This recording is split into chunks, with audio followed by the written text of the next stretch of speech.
আমরা দেখলাম বিভিন্ন জায়গায় যে তাদের কথা এবং তাদের চিন্তা, যারা পরীক্ষিত বন্ধুদের সাথে এবং পরীক্ষিত সাথীদের সাথে প্রতারণা করতে পারে, এরা ক্ষমতায় গেলে বাংলাদেশের জনগণের সঙ্গেও প্রতারণা করবে।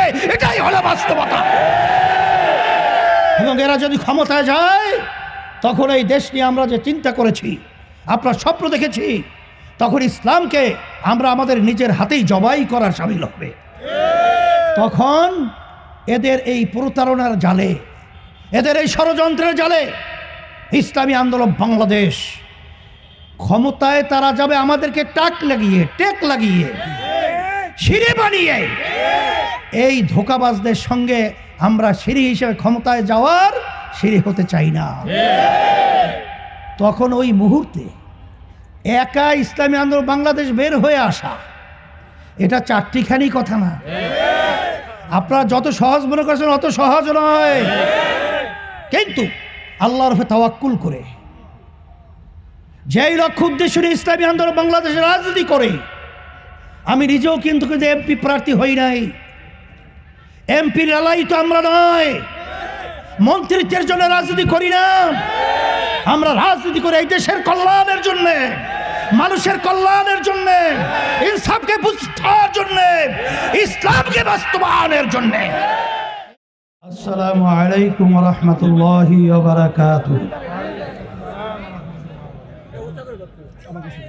আলহামদুলিল্লাহি ওয়া কাফা ওয়া সালামুন আলা ইবাদিহিল্লাযিনা ইসতাফা। আম্মা বা'দ। আ'উযু বিল্লাহি মিনাশ শাইতানির রাজীম। বিসমিল্লাহির রহমানির রহিম। ওয়ালা তাহিনু ওয়ালা তাহজানু ওয়া আনতুমুল আ'লাউনা ইন কুনতুম মুমিনিন। সাদাকাল্লাহুল আলিয়্যুল আযীম। সবাই দুরূদ শরীফ পড়ি। আল্লাহুম্মা সাল্লি আলা সাইয়্যিদিনা ওয়া হাবিবিনা ওয়া মাওলানা মুহাম্মদ সাল্লাল্লাহু আলাইহি ওয়া আলা আলিহি ওয়া আসহাবিহি ওয়া বারাকা ওয়া সাল্লাম। শুকরিয়া আদায় করতেছি মহান রব্বুল আলামিনের দরবারে। আমরা এখানে উপস্থিত হতে পেরেছি ইসলামকে বিজয়ের লক্ষ্যে। সবাই বলি আলহামদুলিল্লাহ। বাংলাদেশ স্বাধীন হলো 54 বছর চলছে। এই 54 বছরের মধ্যে আমরা যদি ইতিহাস দেখি, পড়ি, যেই আশা, যেই লক্ষ্য নিয়ে এদেশের মানুষ দেশ স্বাধীন করেছিল, লক্ষ লক্ষ মানুষ জীবন দিয়েছিল, মা সন্তানকে হারিয়েছিল, তার মূল লক্ষ্য উদ্দেশ্য ছিল সাম্য, মানবিক মর্যাদা, ন্যায় বিচার প্রতিষ্ঠা।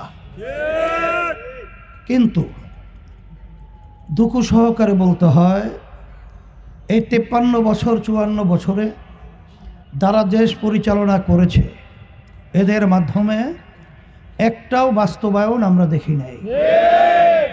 5ই আগস্ট 2024 দেশের ভিতরে অভ্যুত্থান হলো।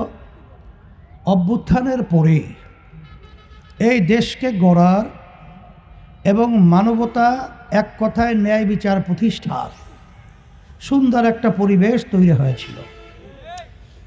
সেই মহান লক্ষ্যকে সামনে রেখে সেই উদ্দেশ্যে পৌঁছার জন্যে, বিশেষ করে আল্লাহর খাস মেহেরবানি, আপনাদের দোয়ায় আমরা, বিশেষ করে আমি চেষ্টা করেছিলাম যে আমাদের এই দেশে আমরা জন্মগ্রহণ করেছি, এ দেশ নিয়ে চিন্তা করা, এ দেশকে সুন্দর করা, এ দেশের মানুষ সুন্দর থাকা, আমাদের দেশের টাকা বিদেশে পাচার না হওয়া।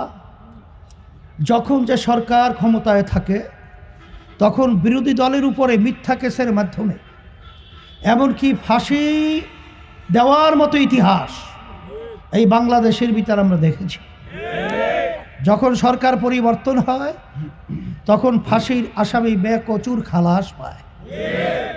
এদেশে কোনো মানুষ বসবাস করার মতো কোনো উপযোগী দেশ নয়।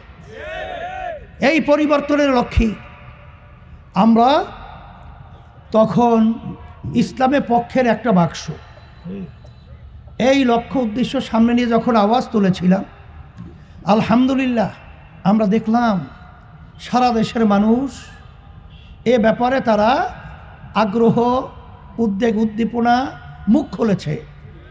এক পর্যায়ে তারা এদিকে ঝুঁকে পড়েছে। আলহামদুলিল্লাহ আমাদের মনের ভিতরে খুশি আসলো যে মাশাআল্লাহ আমরা যে লক্ষ্য উদ্দেশ্য নিয়ে যখন আমরা সামনে চলছি, আল্লাহর বান্দা বান্দিরা সাড়াও দিয়েছে। কিন্তু এখানে যে স্বার্থন্বেষী কিছু মহল, স্বার্থন্বেষী দল, এটাকে এই ইসলামের পক্ষে বাক্সটাকে তারা ব্ল্যাকমেইল করে, আমাদেরকে ধোঁকা দিয়ে, বিভিন্ন প্রতারণা করে এটাকে ছিনিয়ে নিয়ে সেখানে তারা কি করলো, ক্ষমতায় যাওয়ার একটা রঙ্গির স্বপ্ন দেখে ফেলল। এই ক্ষমতা যাওয়ার রঙ্গির স্বপ্ন নিয়ে তখন আমরা দেখলাম যে তখন তারা বিভিন্ন জায়গায় কথা বলে যে তারা ক্ষমতায় গেলে তারা শরিয়া আইন বাস্তবায়ন করবে না এবং শরিয়া অনুযায়ী দেশ পরিচালনা করবে না। তারা দেশ চালাবে পরিচালিত সেই নিয়ম নীতি যে চলছে, সেই আদর্শ, সেই নিয়ম নীতির উপরে। আমাদের কথা হলো যে শরিয়া কাকে বলে? আমরা নামাজ পড়ি, এটাই শরিয়া। আমরা রোজা রাখি, এটাই শরিয়া। আমরা হজ করি, এটাও শরিয়া। আমরা অন্যায় প্রতিবাদে ন্যায়ের পক্ষে কথা বলি, এটাও শরিয়া। কিন্তু দুঃখের মধ্যে বলতে হয় যে প্রচলিত নিয়মে আইনে দেশ পরিচালনা করবে। তখন আমাদের সন্দেহ চলে আসলো যে আসলে বাস্তবতা আমরা যে লক্ষ্য উদ্দেশ্য নিয়ে আমরা পথ চলছিলাম, কিন্তু সেই লক্ষ্য উদ্দেশ্যকে মেলান করে রঙ্গিন স্বপ্ন যারা ক্ষমতার দেখেছে, এদের মাধ্যমে জাতি প্রতারিত হবে, দেশ আবার অনিশ্চয়তার দিকে চলে যাবে। আমরা যে লক্ষ্য উদ্দেশ্য নিয়ে চলছিলাম সেই লক্ষ্য উদ্দেশ্য বাস্তবায়ন হবে না। আমরা দেখলাম যে আজকে আমাদের পাশের রাষ্ট্র ভারত, যে পাশের রাষ্ট্র বন্ধুত্ব সুলভ আচরণ, এটাই তো বাস্তবতা। কিন্তু ভারতের আচরণগুলো আমাদের দেশে বন্ধুত্বমূলক সূচক আমরা ইতিহাসে পাই নাই। কিন্তু আমরা দেখলাম গোপনে তাদের সাথে বৈঠক করে, সেটা নাকি একবার নয়, নিয়মিতের বলে একটা অংশ।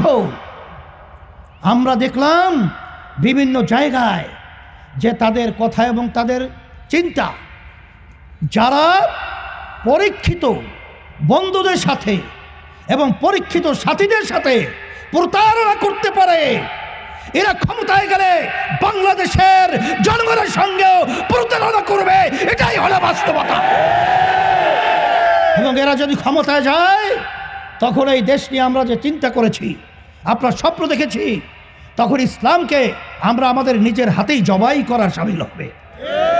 তখন এদের এই প্রতারণার জালে, এদের এই ষড়যন্ত্রের জালে ইসলামী আন্দোলন বাংলাদেশ ক্ষমতায় তারা যাবে আমাদেরকে টেক লাগিয়ে সিঁড়ি বানিয়ে। এই ধোঁকাবাজদের সঙ্গে আমরা সিঁড়ি হিসেবে ক্ষমতায় যাওয়ার সিঁড়ি হতে চাই না। তখন ওই মুহূর্তে একা ইসলামী আন্দোলন বাংলাদেশ বের হয়ে আসা, এটা চারটিখানি কথা না। আপনারা যত সহজ মনে করছেন অত সহজ নয়। কিন্তু আল্লাহর উপর তাওয়াক্কুল করে যেই লক্ষ্য উদ্দেশ্য নিয়ে ইসলামী আন্দোলন বাংলাদেশের রাজনীতি করে, আমি নিজেও কিন্তু এমপি প্রার্থী হই নাই। এমপির লালাই তো আমরা নয়, মন্ত্রিত্বের জন্য রাজনীতি করি না। আমরা রাজনীতি করে এই দেশের কল্যাণের জন্য, মানুষের কল্যাণের জন্য, ইনসাফকে প্রতিষ্ঠার জন্য, ইসলামকে বাস্তবায়নের জন্য। কিন্তু যারা নাকি আমাদেরকে এই ধোঁকা দিয়ে প্রতারিত করে ক্ষমতায় যাওয়ার স্বপ্ন দেখেছে, আল্লাহর রহমতে আমার মন বলছে সেই রঙিন স্বপ্ন বাস্তবায়ন হবে না।